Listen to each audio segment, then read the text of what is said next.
Violette avait eu droit donc à un... Je crois que c'était un non-lieu hein, pour double homicide, double... Comment ça s'appelle ça? C'est un... parenticide. Je me souviens plus tellement le nom. Bref, donc... et c'était une...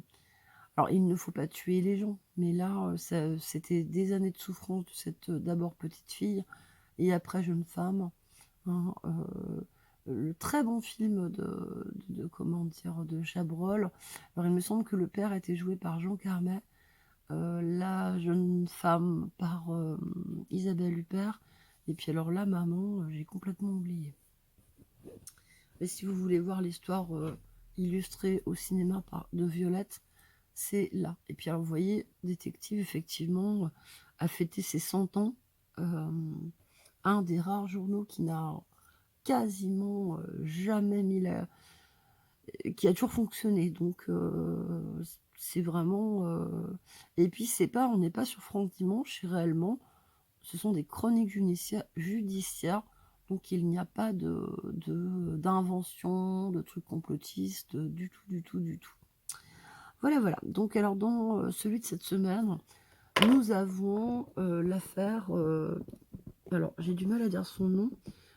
Pilarski, enceinte de 6 mois, qui a perdu la vie le 19 novembre 2019. Bon, on va pas s'attarder dessus, car elle a été mangée, déchiquetée par son chien, le chien de son compagnon d'ailleurs, qui était un pur pitbull. Interdit en France, mais que son compagnon avait ramené illégalement des Pays-Bas. Donc, en 2017, issue d'une longue lignée de chiens de combat. Alors, il faut savoir qu'aux Pays-Bas et dans certains pays de la communauté européenne, il y a des choses qui se passent au niveau des chiens type molosse, où on leur fait faire des choses complètement débiles, hein, de la traction animale au sens tirer des blocs il me semble, de béton pour développer une musculature très impressionnante. Je ne doute pas que les propriétaires les nourrissent ou leur injectent des choses, ou leur font prendre des choses type stéroïdes comme pour les humains. Hein. Parce que moi j'en ai croisé à Venice Beach à Los Angeles il y a 30 ans, hein, mais c'était très très impressionnant. Hein. Déjà, c'était les tout débuts avec les chiens. D'ailleurs, si on regarde bien Curtis, là, c'est celui-ci. Les oreilles sont coupées. Il y a un bout de queue, mais oreilles coupées. Normalement, ces chiens-là ont les oreilles qui retombent, comme tout dog. Hein. Donc, on leur coupe les oreilles et la queue parfois, ce qui est totalement illégal en France.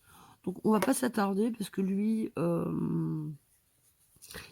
évidemment, il va essayer de prouver que ce sont des soi-disant chiens de chasse à courre qui auraient subitement dévoré sa compagne enceinte de 6 mois.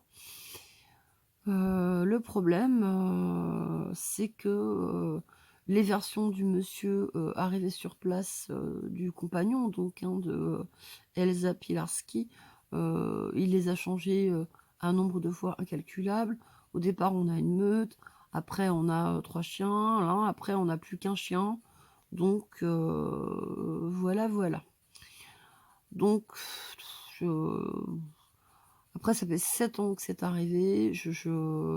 Le chien, donc Curtis, n'a toujours pas été euthanasié, alors que je pense, c'est malheureux pour lui, hein, mais qu'il représente un réel, surtout après cette année en boxe et en cage, je pense qu'il représente de plus en plus un danger. Hein. Là, un chien qui arrive des Pays-Bas, où il a été formé d'une longue lignée de chiens de combat, je suis pas sûre que c'est 7 années passées derrière dans un box pas très grand, parce que vous savez que les associations n'ont pas non plus des mètres et des mètres carrés à mettre à disposition.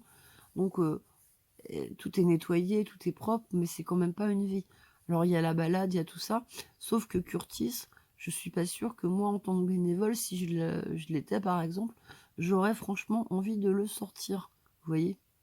Voilà, donc je sais pas qui s'y colle, s'il y a des hommes balèzes qui savent murmurer à l'oreille des bêtes malheureuses comme ça, hein, parce que c'est une bête malheureuse, mais moi je ne m'y collerai pas. Allez, on passe à un autre sujet. Et je vous promets, dedans, il y a des bonnes nouvelles. Mais la bonne nouvelle, je vous la garde pour la fin. Bon, celle-ci est également peut-être à mettre du côté des tout de même bonnes nouvelles. Donc c'est le retour de Marc Dutroux. Alors on nous dit, cette découverte sordide dans sa cellule le confirme encore, Marc Dutroux est incurable. Je ne sais pas si je voulais vous le lire en entier, mais bon, en gros, la scène se déroule le 31 juillet 2024. Ce jour-là, branle-bas de combat dans la prison belge de Nivelles, au nord de Charleroi. Des agents spécialisés dans la sécurité obtiennent l'ouverture de la cellule numéro 5 au rez-de-chaussée de l'aile 2000. Un renseignement préoccupant leur est parvenu. Son occupant consulterait des sites pornographiques sur un téléphone portable clandestin. Leur objectif est clair, retrouver l'appareil. Une fois le détenu écarté, les surveillants investissent les 9 mètres carrés de la cellule. Fenêtre à barreaux, lit étroit, télévision à écran plat, carton rempli de dossiers, rien ne distingue a priori cette pièce des autres cellules de l'établissement. Pourtant, la fouille se veut minutieuse, car le locataire des lieux, vous voyez, c'est lui, hein. On le reconnaît encore un peu. Si vous coupez, moi je le reconnais, j'ai été très très traumatisée par ce sale bonhomme. Car le locataire se veut minutieuse, car le locataire des lieux n'est pas un détenu ordinaire. Il s'agit de Marc Dutroux. Le nom suffit à rappeler l'ampleur de l'affaire qui a marqué la Belgique. Et la France aussi, hein, souvenez-vous, hein, tous les pays francophones, dira-t-on. 4 très jeunes filles enlevées, torturées et violées. Entre parenthèses, les plus jeunes avaient 8 ans. Et 2 autres qui seraient mortes également. Donc vous comprenez qu'il y a eu des petites filles mortes. Et 2 autres donc qui seraient mortes également si on ne les avait pas retrouvées in extremis dans la cave où ils les séquestraient. Sans compter le meurtre d'un complice en juin 2004 au terme d'un procès de plusieurs mois. La cour d'assises d'Arlon condamne le monstre de Charleroi à la réclusion criminelle, à perpétuité. Donc il a adressé en 2000, là je vous lis pas, je vous le fais en diagonale. En 2018, il a adressé une lettre aux parents de ses victimes, présentée comme une repentance, dont on comprend vite le but, c'est-à-dire il voulait appuyer sa première demande de remise en liberté. Elle sera évidemment rejetée par la justice. Donc en 2020, il a été expertisé par des psychiatres chargés d'évaluer en fait son niveau de dangerosité. Donc pour eux, il reste potentiellement dangereux et présente un risque élevé de récidive. En 2023, une vidéo filmée, donc c'est là, vous voyez, il y en a même eu 2 comme ça. Dans la prison de Nivelles, fuite sur TikTok. Oh, j'ai pas vu, moi j'ai pas TikTok. On le voit cheveux longs et barbe blanche, déambuler comme un lion en cage dans sa petite promenade. Excédé, il fait un bras d'honneur aux autres détenus qui l'insultent par les fenêtres des étages. Dans une autre séquence, il est diffusé l'année suivante. Il apparaît vêtu de rouge, s'emporte contre un prisonnier qui lui lance l'air narquois. Ça va passer, faut pas désespérer, courage Marc. Tandis qu'un autre lui balance une espèce de pot de confiture qui le manque de peu. Donc alors la suite en fait, c'est que là, en ce moment, depuis quelques mois, une date trotte dans toutes les têtes, le 13 août 2026. Après 30 ans de détention, Marc Dutroux, ce jour-là, est théoriquement libérable. Oui, vous avez bien entendu. Donc c'est une perspective qui ravive l'inquiétude des familles des victimes, bien sûr, même si une telle éventualité reste hautement improbable. Dans ce contexte, le signalement reçu par la direction de la... On va se remettre sur Violette Nausière pour que je puisse lire un peu. Le signalement reçu par la direction de la prison ne peut être pris à la légère. Pourtant, ce 31 alors, on leur a dit, allez fouiller, apparemment, il aurait un téléphone, nanani, voilà, voilà. Donc, mais non, alors pas de téléphone, mais par contre, excusez-moi, hop, à l'intérieur de la cellule soigneusement dissimulée, on retrouvera dissimulées dans 4 enveloppes, plus de 200 photos de femmes, dont certaines mineures, au point que certaines sources n'hésitent pas à parler d'enfants. Le parquet de Nivelles ouvre dans la foulée. Là, on est en 31 juillet 2024. Alors, on peut se demander pourquoi aussi on n'a pas été, ça n'a pas fuité, hein, parce que c'est quand même important, je veux dire, voilà, hein. Donc, vous vous rendez compte, 200 photos porno de femmes, dont certaines mineures. Au point donc que certaines sources n'hésitent pas à parler d'enfants. Vous voyez ces gens-là, je pense qu'ils sont irrécupérables. Qu'on passe d'Idriss Bouguezoula avec des histoires de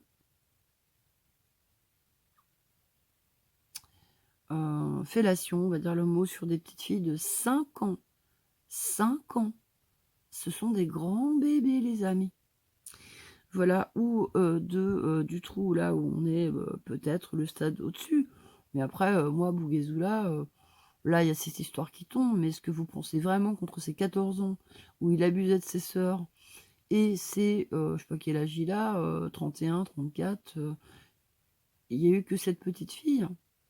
Moi, je crois rarement, je pense rarement, plutôt que croire, que il se passe rien, que d'un seul coup, le mec, il s'autoflagelle et que il se passe absolument rien entre tes 14 ans où tu es déjà quand même un petit peu, tu es un pervers, puisque tu t'en prends à tes petites sœurs toutes petites, et cet âge adulte où tu t'en prends à une petite fille de 5 ans. J'ai du mal à croire quand même qu'on arrive à ce... Bon, bref. Voilà, donc alors ce qui est embêtant, c'est quand même qu'on nous l'a caché. Moi, je trouve que... hein, voilà. Et donc là, lui, alors de son côté du trou, crie au complot. Le problème, c'est que ça peut pas être d'autres détenus pour l'embêter, puisqu'il se plaint du harcèlement des autres détenus, avec qui il ne vit pas, mais qui l'insulte quand il est en promenade, dans sa petite cour de promenade, du haut des fenêtres. Et puis, dès qu'ils peuvent le croiser très très rarement, qui cherchent un peu à lui faire la misère, quoi. Donc, je comprends pas qu'on nous ait pas plus tenu au courant. Alors, il y a les familles des victimes, mais il y a aussi tout le monde, tout le reste. Dans plein de pays du monde, quand ils sortent, ils sont suivis. Voilà. Suivi, c'est le terme poli pour pas dire...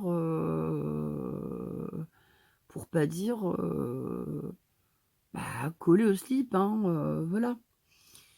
Et puis, même, leurs photos apparaissent à chaque fois qu'ils déménagent.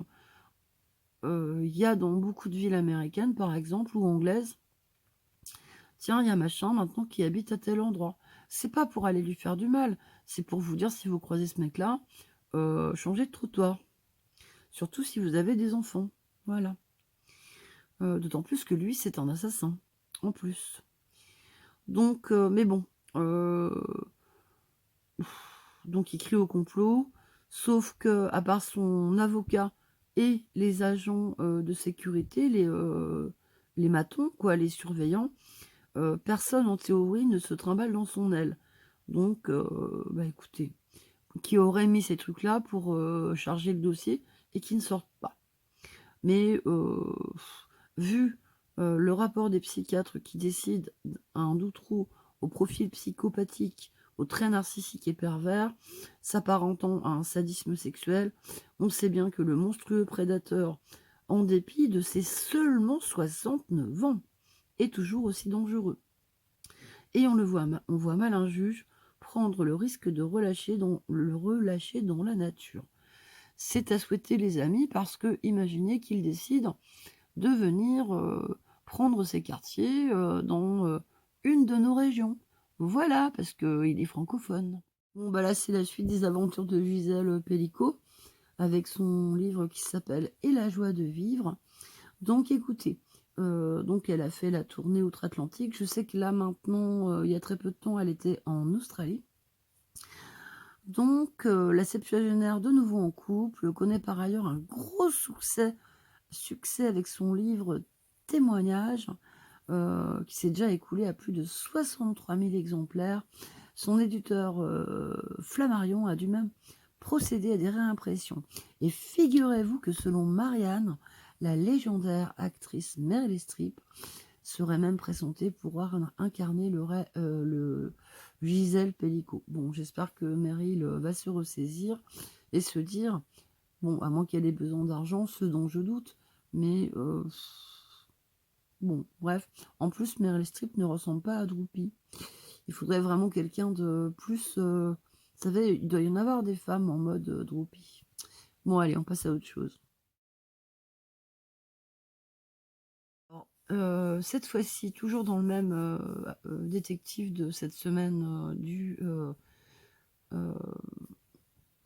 eh oui, on est déjà le 6 mars, mais c'était donc le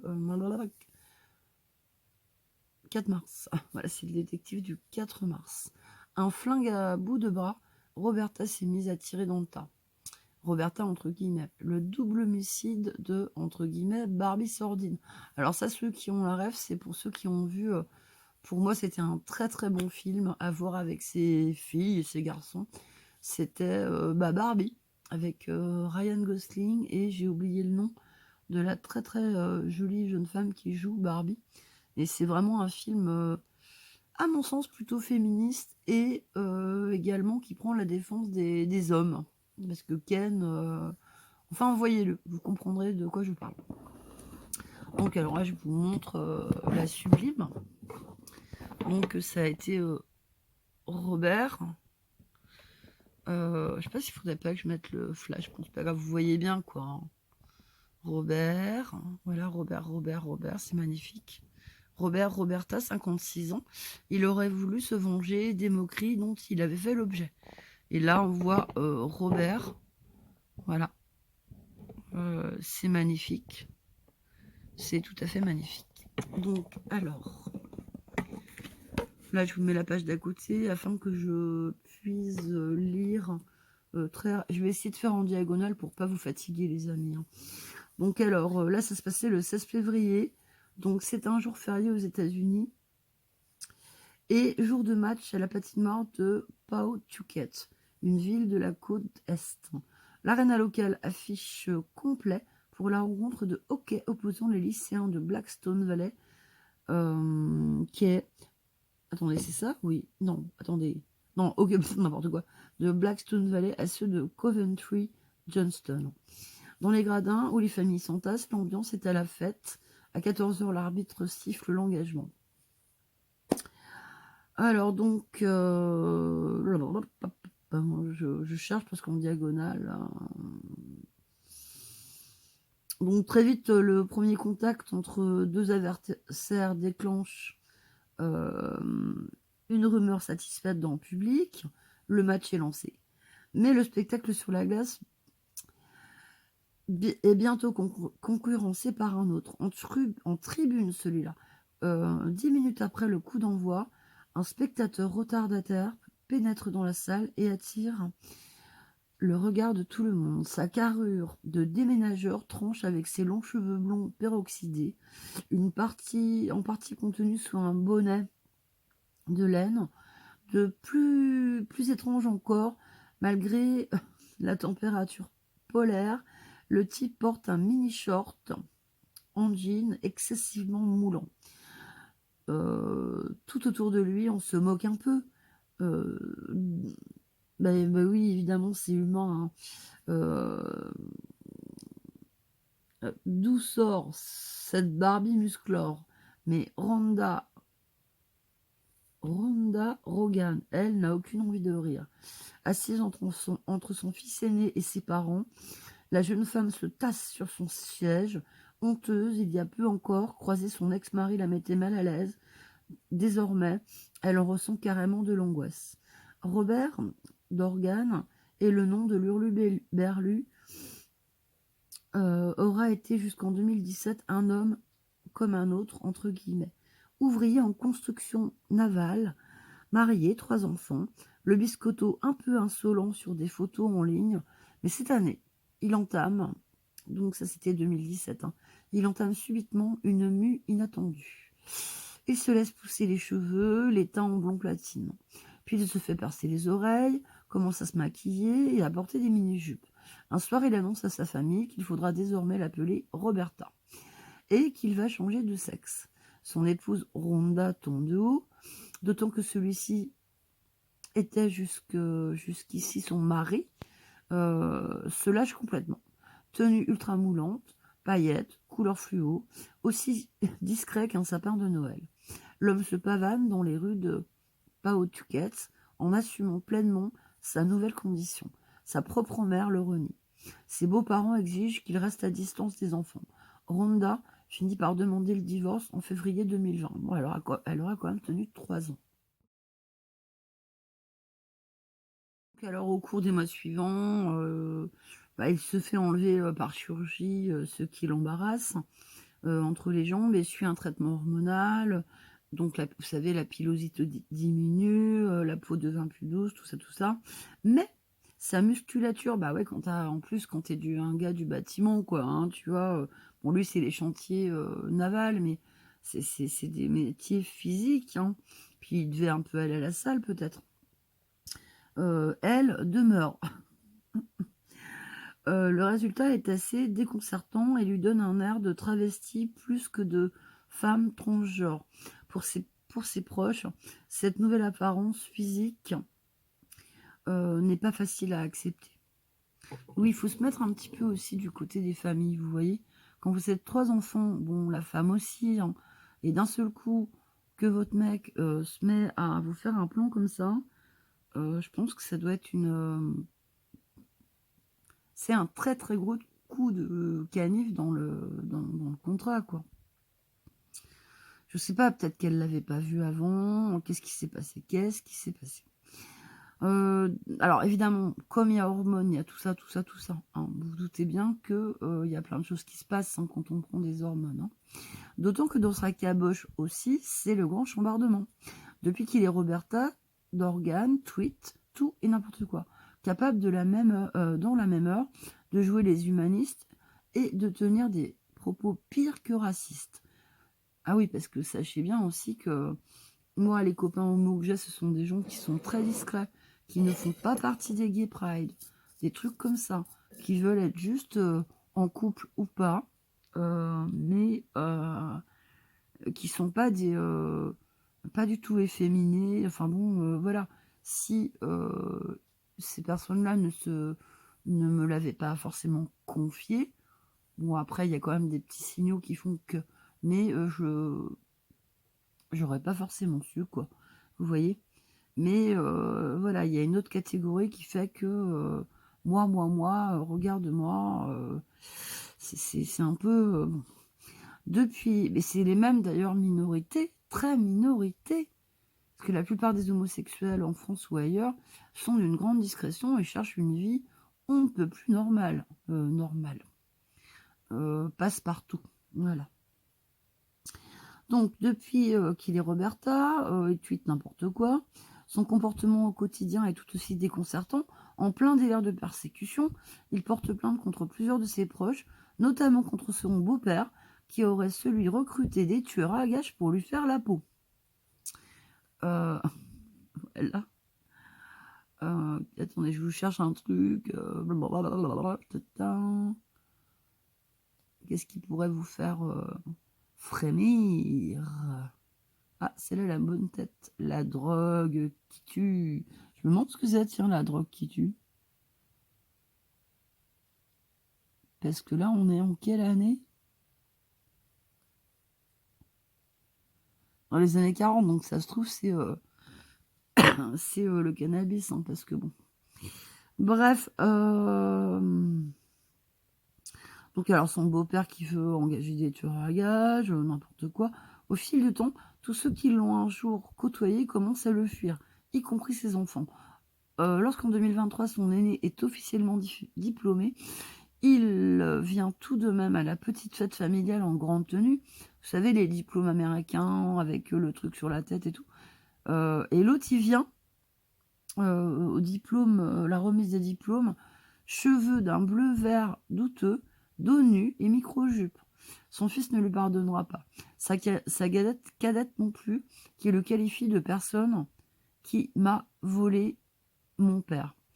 Seul le petit dernier de la fratrie, Colin, avec qui il partage sa passion pour le hockey, continue de le voir régulièrement. Ah bah oui, je vous ai pas mis détective. Excusez-moi. Tic, tic, tic. Tatati. Donc là, ce fameux lundi 16, bon bah écoutez, les rentrées. Roberta, sa femme donc a eu très très peur. Il s'est assis pas très loin, il a sorti un Glock 10 mm, donc il a tiré une balle dans la tête de sa femme, une balle dans la tête de je crois son fils aîné qui venait d'être diplômé. Sa fille en est rescapée. Il a tiré sur son beau-père. Alors la mamie a été sauvée, mais le grand-père est mort dans les jours qui ont suivi. Il y a une courageuse personne qui s'est jetée sur lui, qui l'a désarmé, mais l'autre avait un six-hour rangé dans une poche ou je ne sais quoi, mais il a quand même réussi à le redésarmer. Et donc, le problème, c'est qu'après, il s'est retourné l'arme dans la bouche. Et bien entendu, il n'y aura pas de procès. Donc, bon, après, est-ce mieux, est-ce bien si, parce qu'on voudrait que ces gens-là, au moins, pourrissent leur vie dans des geôles. Ce serait pas plus mal. Bon, alors là, celui-là, alors, je vous montre juste sa tête. Alors, c'est Roger, 73 ans. Après avoir concédé quelques faits, il réfute tout, toute accusation, et se présente comme un thérapeute. Alors, est-ce qu'il y a d'autres photos? Oui, il y en aura derrière. Ça, c'est la fille qui l'a dénoncé, mais elle s'appelle Émilie. Mais qui, de toute façon, comparaîtra à ses côtés. Alors, je vais vous dire quand est-ce que c'est bientôt, c'est le mois prochain. Ah bah, il est encore là, notre Roro. 73 ans.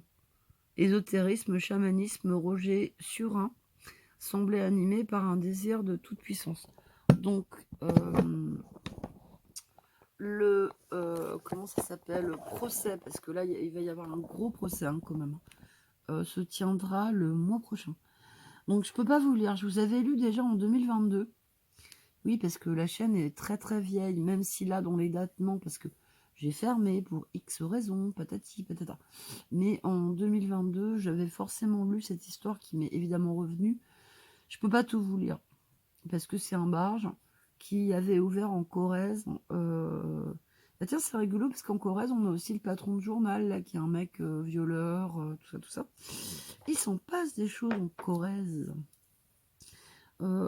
Et donc, non, j'ai pas envie de tout lire, on est sur une secte qui pratique en fait uniquement, c'est un gourou qui est un pervers sexuel. Donc il y a tellement de choses, il y a de la pédophilie, de la drogue, des trucs avec des animaux. Donc non, là, dès le matin, moi je l'ai lu, parce que je suis rodée hein, aux chroniques judiciaires. Mais j'ai pas envie de vous choquer. Bon bah là, une fois de plus, on a... alors il n'y a pas le nom, puisque lui, il n'a pas encore été jugé. C'est pas comme Idriss Bouguezoula, qui lui a été jugé coupable.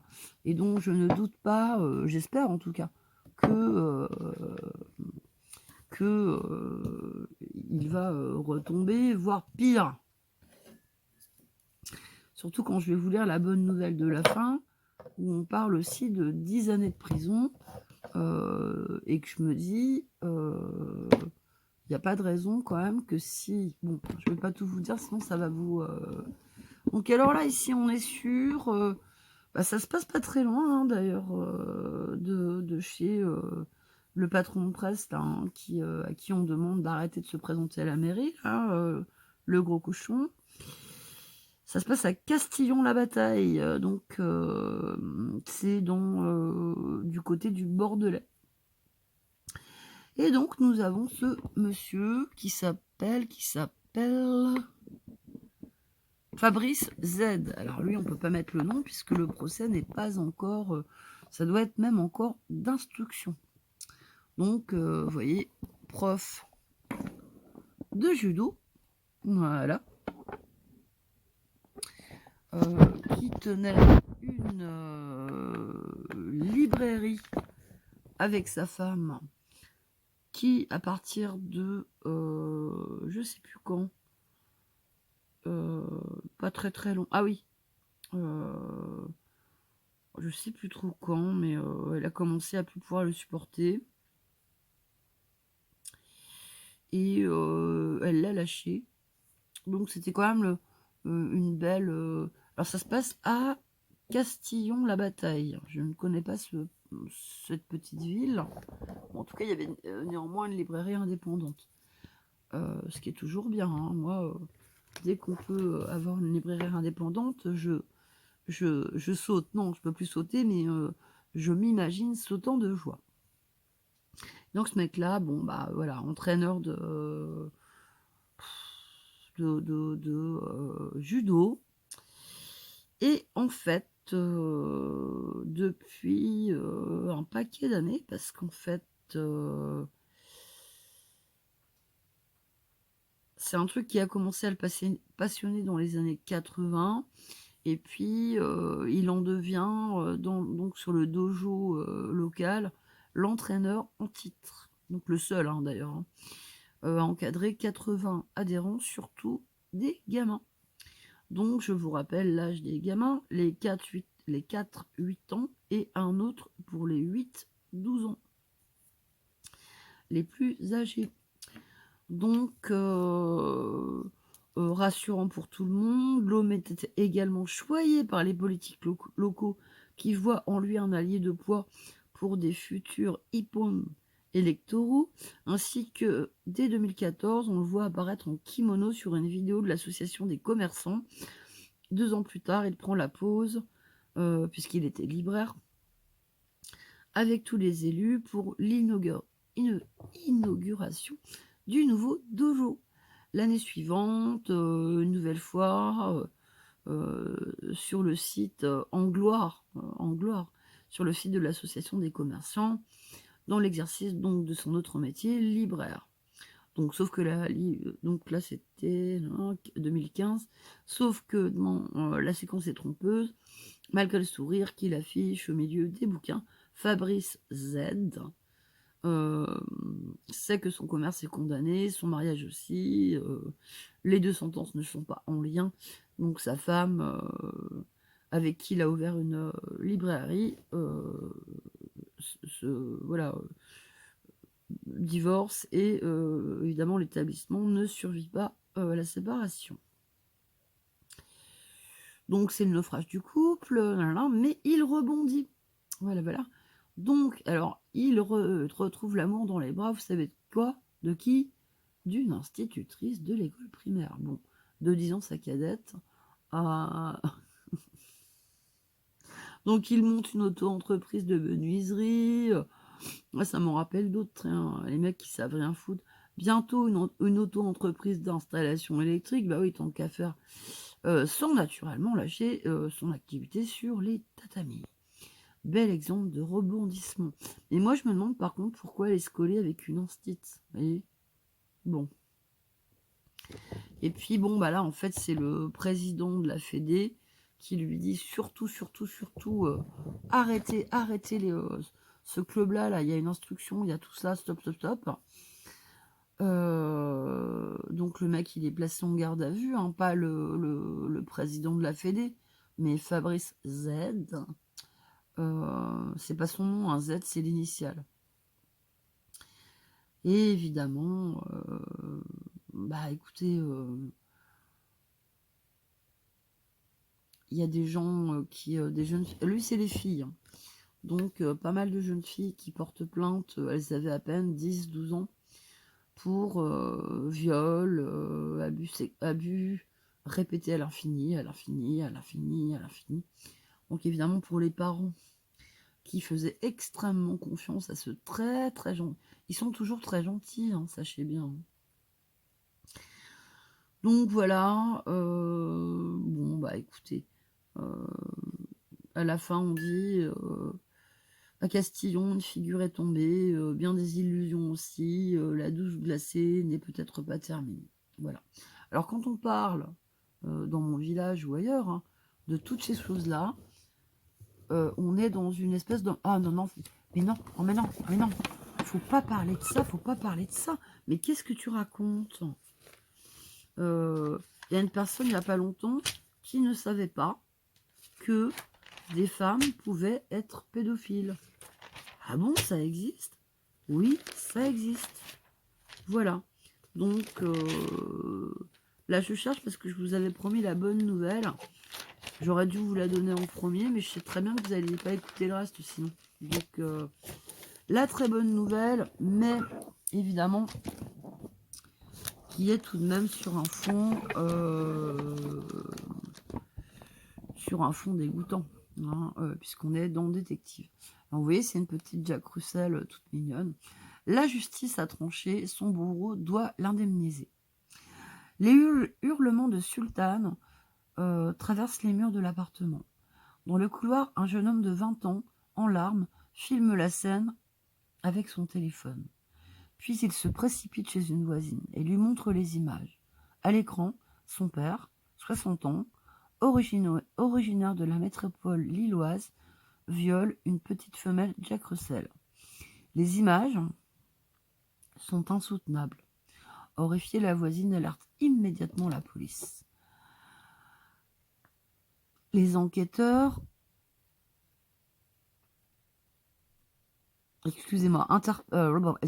découvrent qu'il abusait de son fils également. Interpellé, l'homme reconnaît violer sa chienne depuis 6 ans, un an après l'adoption. Ouais, déjà que ça vit pas très longtemps, alors pauvre bête. Il ne fournit pas d'explication, addict à l'alcool, inséré socialement, sans antécédent judiciaire, il ne présente aucune alternation de son discernement au moment des faits. Selon l'expertise, les enquêteurs découvrent qu'il abusait également sexuellement de son fils handicapé. Le jeune homme explique que c'est en assistant aux sévices infligés à Sultane qu'il a pris conscience de la gravité des actes qu'il subissait lui-même et qu'il a trouvé la force de dénoncer les faits. Placé en détention provisoire, l'homme était jugé le 13 février 2026 devant la cour criminelle de Douai. Si les sévices sur animal relèvent habituellement du tribunal correctionnel, ici, la nature exceptionnelle des faits change la donne. La Ligue de protection des animaux, la LPA, alors ça c'est un truc du Nord plutôt, qui a recueilli et soigné la petite chienne, s'est constituée partie civile, maître Graziella Daudet, spécialisée dans la défense de la cause animale, représentait les intérêts de Sultan et plaidait sa reconnaissance en tant que victime. On parle de 6 années d'horreur, avec des séquelles physiques et psychologiques, a-t-elle rappelé à l'audience. Au terme de 2 jours d'audience, le verdict est tombé, 10 ans de prison ferme. Ça, c'est merveilleux, les amis, c'est merveilleux. Par contre, quand je vois que Idriss Bouguizola n'a pris que 10 ans pour une petite fille, alors je veux pas jouer est-ce qu'un chien c'est plus grave, est-ce que... Non, mais je pense que si pour Sultan, il y a 10 ans, ça vaudrait bien 20 ans pour Idriss. Ah, c'est parce que c'est ça... Enfin bon, bref, j'ai mon opinion. Assorti d'une obligation de soins, d'une interdiction définitive de détenir un animal et de 4 000 € au titre de préjudice animalier et moral. La somme est destinée à Sultan, sera versée à la LPA. Donc, ça va servir à l'entretien, la nourriture, les soins. Ça, c'est bien. C'est son argent. Pour la première fois, la justice française, vous vous rendez compte, c'est la première fois de l'histoire, reconnaît à un animal le statut de victime et indemnise un préjudice animalier. Une précision lourde de sens qui marque un tournant. Les animaux sont des êtres vivants, sensibles, qu'il convient de protéger. Cela commence par la reconnaissance du préjudice que peut subir un animal, a confirmé l'avocate lilloise. Sultan vit désormais en sécurité dans un foyer aimant. Son calvaire a brisé le silence et arraché un jeune homme de 20 ans aux griffes d'un père indigne. Moi, j'aurais dit d'un père pervers. Voilà, c'était la bonne nouvelle de fin de vidéo. Je vous embrasse tous et je vous dis à très bientôt.